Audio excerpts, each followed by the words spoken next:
Now, from WYDC TV, this is Big Fox News at 10. Good evening. Thanks for choosing Big Fox News. I'm Nick Smith. We begin tonight in Corning, where the City Council is preparing to vote on its annual budget this coming Monday. In tonight's top story, Big Fox News' Matt Kleindus joins us from Corning, where he's prepared to break down the details. Good evening, Nick. This year's budget calls for small increases to taxes and spending compared to last year's budget. And after enduring an economic downturn last year, city planners are confident they're well positioned for an economic recovery. Members of the Corning City Council are set to approve a budget for the new fiscal year. This year's budget totals over $21 million. A 4.2% increase from last year's budget. Most of the increased spending comes from road repair funding and increased pension cost. A 1.3% tax hike will be coupled with increased spending, staying well below the state-mandated tax cap. Water and sewer rates, along with other service fees, will be untouched by this year's budget. One position from the Recreations Department will be eliminated. However, the budget does not call for any other layoffs. I reached out to City Manager Mark Rickman to talk about the budget, but he was unavailable. Rickman did speak with the Corning leader, saying after going through last year's economic downturn, the city is positioned for a recovery. He looks forward to continuing the high level of services for Corning's residents. Matt Kleindus, Big Fox, WYDC in Corning. With less than 3 weeks until New York City's Democratic mayoral primary, the gloves are off. On Wednesday night, the 8 leading candidates came together for their first in-person debate, which was both at times intense and personal. Athena Jones has more. Let's meet the candidates. New York City's top 8 Democratic candidates squaring off in their first in-person mayoral debate. You did not vote in municipal elections at all. I just don't know, how the hell do we have you become our mayor with this record like this? We need to turn the page on the people who've been running our city into the ground for the last number of years. No one on this stage did more than during the pandemic back in March and April and May, when things were really dire, to keep this city going. The leading contenders eager to draw contrast with their rivals in the race to lead the nation's largest city out of a historic pandemic-induced crisis, with the winner of this month's primary expected to prevail in November. The first question on crime. The second mayoral debate, like the first, dominated by concerns over public safety. I'll make the streets safe. We can no longer respond to mental health complaints with over-policing. We believe we can get to a safer New York City by divesting $3 billion from the NYPD. We do need to get the guns off our street. In April, the city saw major crimes rise 30% compared to the previous year, including a staggering 166% rise in shootings.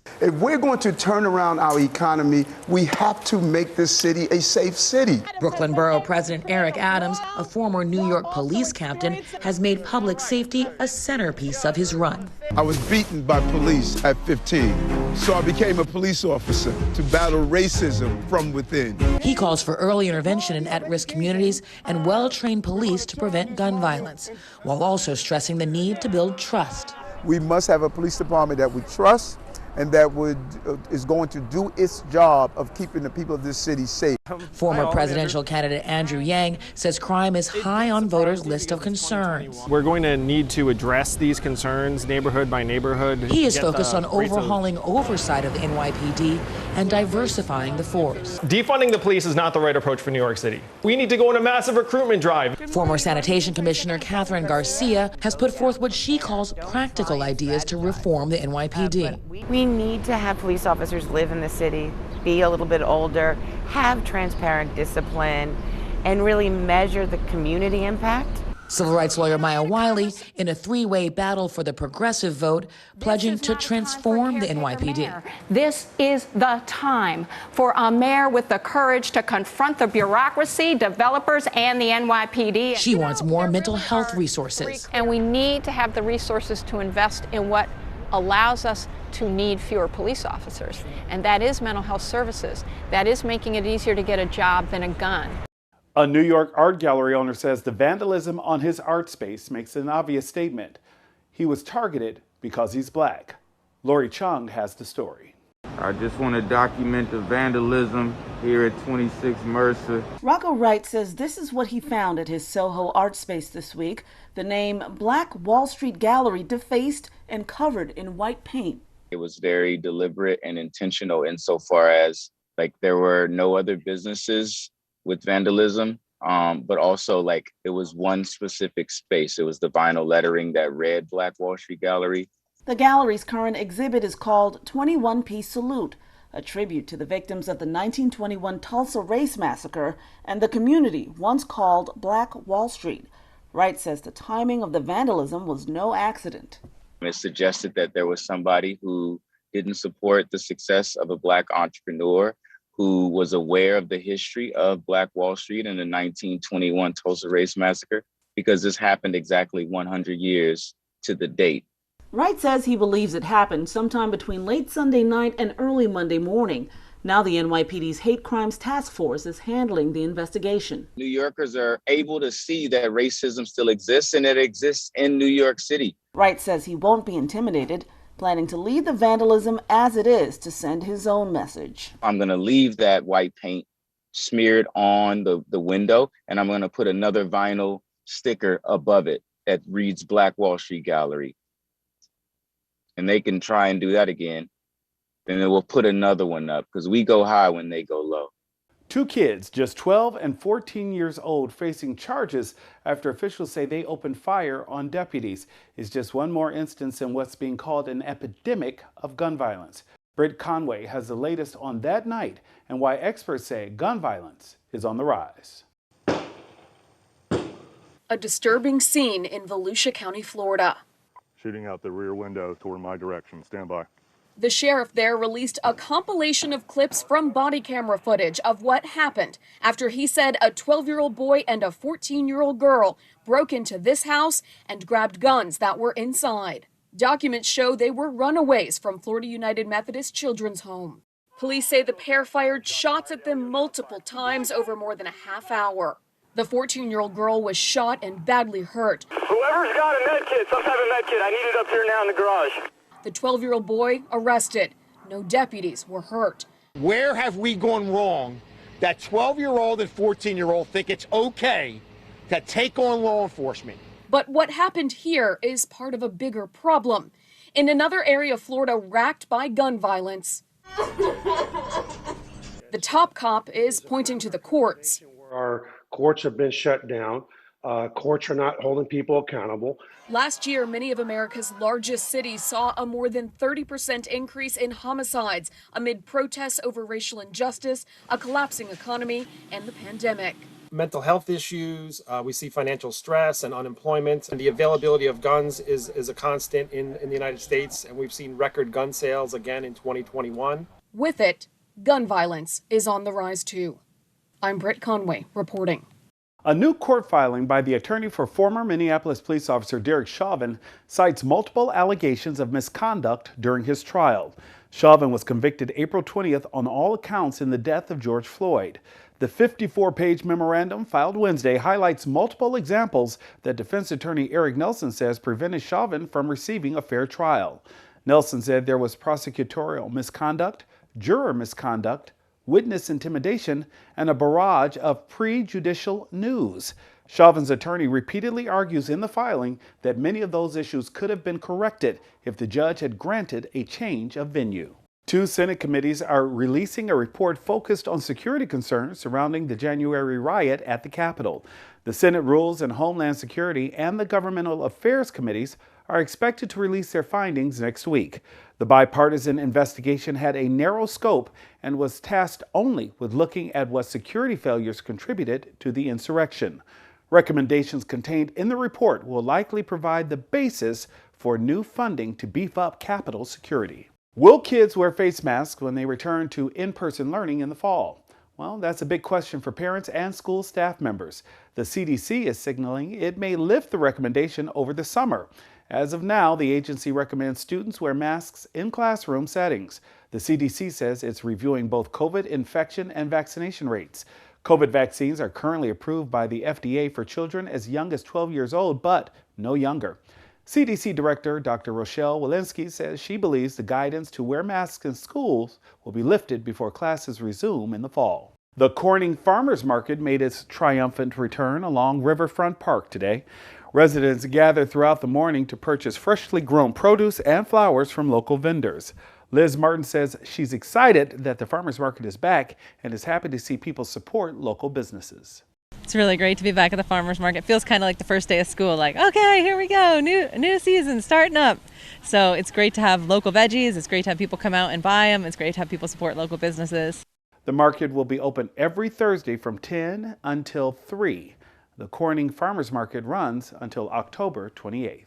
Still ahead tonight, the clock is ticking on the safety net protecting tenants who have fallen behind in rent due to COVID-19 hardships.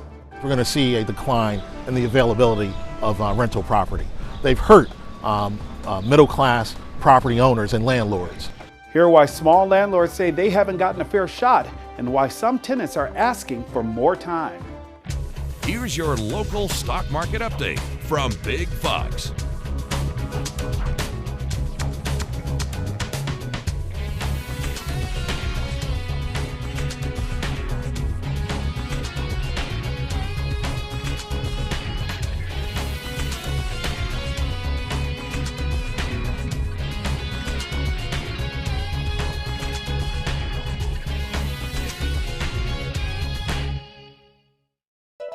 Now, your Twin Tiers forecast from Big Fox.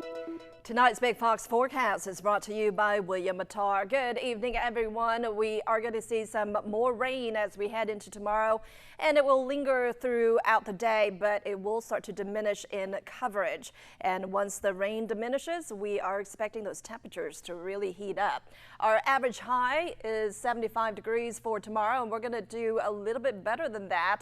In fact, we'll reach our average in the late morning into the early afternoon, warming up to around 81 degrees with a little bit more sunshine by the afternoon.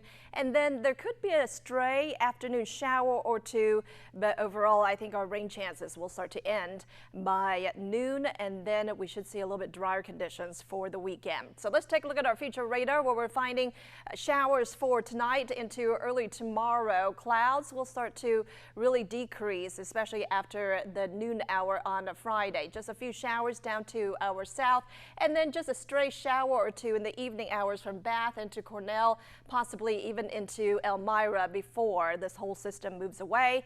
Much drier conditions on Saturday, and we are expecting temperatures to be about 10 degrees above normal.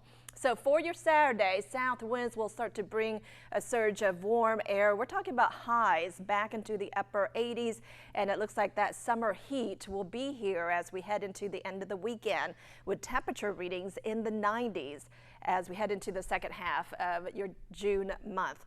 So here's a look at your forecast. Temperatures tonight around 59 degrees in Corning, 59 also in Elmira, 60 degrees in Hornell, and 62 degrees in Watkins Glen. We are expecting a few thunderstorms for tonight, and then a few showers and thunderstorms to start off our day tomorrow. Highs around 81 degrees in Corning and also in Elmira, 82 degrees in Watkins Glen. So those temperatures will be about 5 degrees above normal, and it gets warmer from there. 88 degrees on Saturday with partly sunny skies, and then it's going to turn pretty hot on Sunday. Not only that, it is going to be pretty humid as well. Temperature readings starting off around 60 degrees on Sunday, and then 91 degrees by the afternoon. Near record heat on Monday with a high around 93 degrees, and then we have another system that will approach. Clouds will start to increase, and there is the possibility of a little bit of rain by the end of the week, and that will help to cool those temperatures back down. So we are looking at highs still about 5 degrees above normal in the low 80s on Wednesday and Thursday, and overnight lows will drop down into the 50s. That's a look at your weather. Stay tuned. We have more coming up after this. It's a birth defect where the spine and spinal cord don't properly form, but surgery before the baby is born may help spina bifida. And doctors at a U.S. hospital say a new 3D technology is making the procedure even safer. Mandy Gaither has more in today's Health Minute. Ever since the first day we started dating, we were like talking about kids. When Jocelyn Rodriguez and her husband found out she was pregnant, the couple never expected something might be wrong. Neither one of us really knew what spina bifida was until we were diagnosed with it. An ultrasound at 18 weeks confirmed it. Rodriguez said she was told surgery before the baby was born could help, but it's a complicated procedure. This defect is a true defect of a baby we operated on. At Orlando Health's Winnie Palmer Hospital for Women and Babies, there's new technology to help. Pediatric neurosurgeon Dr. Samer El Baba used a 3D model of Rodriguez's fetus to help plan the surgery, being able to see the size and location of the defect from the true-to-life model printed from an MRI image. This technology actually makes the surgery safer and more informative for the parents prior to surgery, and helps me as a surgeon perform the surgery safer and be more effective and quicker. She's due at the end of June, but Rodriguez says they're already seeing improvements in ultrasounds. She has been kicking, wiggling her toes, moving her ankles. She loves to have hiccups. I mean, just everything that we could have wished for has definitely happened. Now they just wish to hold their daughter in their arms. For Health Minute, I'm Mandy Gaither. The clock is ticking on the safety net protecting tenants who have fallen behind on rent due to COVID-19 hardships. The eviction moratorium expires on June 30th. It was designed to keep families in their homes during the pandemic. Nadia Romero shows us why small landlords say they haven't gotten a fair shot and why some tenants are asking for more time. I represent small landlords in D.C. Do you know what a terrible job that is right now? Dean Hunter, the CEO of the Small Multifamily and Rental Owners Association. He says small landlords took an economic hit starting in September when the Centers for Disease Control first imposed a federal moratorium on evictions for people suffering a pandemic hardship. The problem is that the government regulated us all like we're multinational corporations. You essentially put the same restrictions that you would put on Bank of America to prevent foreclosures on small landlords to prevent evictions. Hunter says he surveyed his organization's 200 members. 70% have tenants who aren't paying any rent at all, and they're paying the price. We're going to see a decline in the availability of rental property. They've hurt middle-class property owners and landlords. But people like Torian, an Atlanta resident, are struggling too. Laid off last summer due to COVID-19, now working part-time in food delivery. She's supporting herself and her nephew and says she just couldn't pay her rent. Now she's facing eviction. The eviction is still pending, but due to the moratorium, they can't really do anything right now. The National Low-Income Housing Coalition, a nonprofit, wants to see the moratorium extended again, even though the deadline for lifting the eviction ban has been pushed back 3 times already. We'd like to see it vigorously defended, enforced, and extended at least until all $46.5 billion in emergency rental assistance can reach the renters who need it to stay stably housed. Struggling renters nationwide on deadline. It's something of a race against the clock at this point to get these historic emergency rental assistance funds to the lowest income, most marginalized, most vulnerable tenants. Torian says she's applied for rental assistance, but she's still worried about losing her apartment. I don't even know if I'm going to get the assistance. So it's just like everything's so up in the air. In Washington, I'm Nadia Romero. The pandemic has forced millions of women to leave the workforce. Well, this week, a national effort aimed at curbing the surging worker shortage as the Biden administration renews its promise to help women return to work. Mandy Gaither reports. Millions of women still on the sidelines. The Bureau of Labor Statistics says in April about 165,000 women left the workforce and 2.5 million have been out of work since the beginning of the pandemic. Women leaving the workforce in these numbers, it's a national emergency. The Biden administration concerned about that mass exodus. On Tuesday, Vice President Kamala Harris saying they're working to empower women who were forced to leave when faced with the impossible choice between their job and kids. If you lift up the economic status of women, you lift up the economic status of families, and all of society benefits. I'm focused on working with community banks to make sure that women entrepreneurs who have a vision, that they are respected and they can go to a place that they receive dignity. Minneapolis Federal Reserve President Neil Kashkari says getting women back into the labor force is key to keeping the U.S. economic recovery going. We have to find a way to bring them back to work. I mean, this is about our economic potential. It's certainly about fairness for those women and their families, but it's also about our economic potential as a nation. This comes as the U.S. deals with a surging worker shortage. This week, the U.S. Chamber of Commerce announced a nationwide initiative called America Works to address the growing issue. We know that childcare issues, fears of the virus, there are a lot of issues that are keeping people on the sidelines, and we have to bring them back in, again, for their sake, but for all of our sakes. For Consumer Watch, I'm Mandy Gaither. Microsoft is expected to unveil the newest version of its Windows operating system later this month. The company announced a live-streamed event set for June 22nd. The announcement teased, quote, "Join us to see what's next for Windows." The Microsoft CEO said last month they will soon share one of the most significant updates to Windows in the past decade. He said the update will unlock greater economic opportunity for developers and creators. What makes for an unforgettable graduation speech? How about when the university president takes the stage and forgives student loans? As Jeannie Mose reports, grads went wild. It was already pretty joyful. Put your hands together, look at me. But what is it that made it maybe the best commencement speech ever? Here at Wilberforce University, an historically black school in Ohio, there was the usual pomp and circumstance. The usual squeals as degrees, Kiana Briscoe, were handed out. And there's always at least one showboater making an exaggerated entrance to pick up his diploma. But it was what the president of Wilberforce University took away that took their breath away. We wish to give you a fresh start. So therefore, the Wilberforce University Board of Trustees has authorized me to forgive any debt.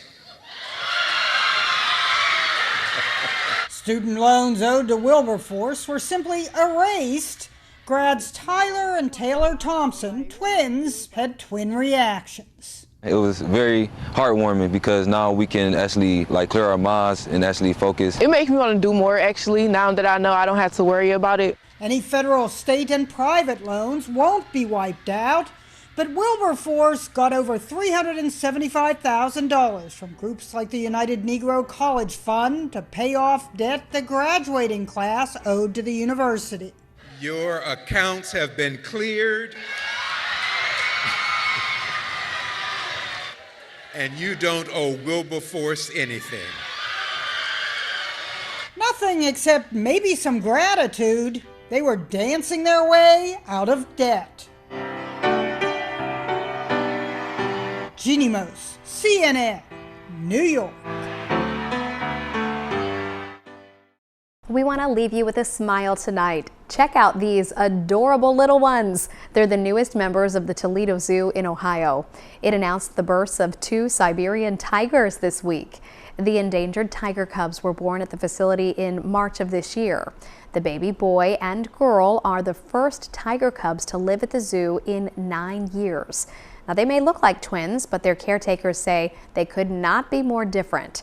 They say the boy is calm and relaxed, while the little girl is a bundle of energy. The staff has not named them yet. From our whole team, thank you for joining us. We hope you have a great night.